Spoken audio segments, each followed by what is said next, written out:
So hello and as always, welcome to Learning MG. So many of you have been asking me how to actually set the actual password on your MacBook in case you've just bought it. So you go to System Settings, and here you'll see you've got General, you've got Privacy and Security, and here Touch ID and Password. So if you haven't got Touch ID and Password because you've got a previous version of the iOS, we'll tell you what to do at the end of the video. But essentially, if you go to Touch ID, you'll see it says a login password have been set. If it hasn't actually been set, it will say set.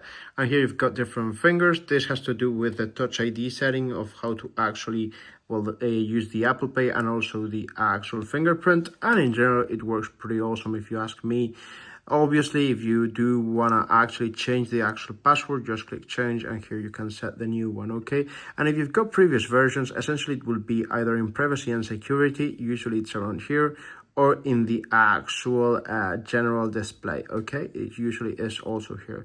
And as always, if you've got any questions, just leave it down here in the comments below. Me or anyone from the Learning MG team will as shortly as possible. And if you like this video, please give a thumbs up and subscribe to our YouTube channel because it really helps the YouTube algorithm. Thank you very much for watching.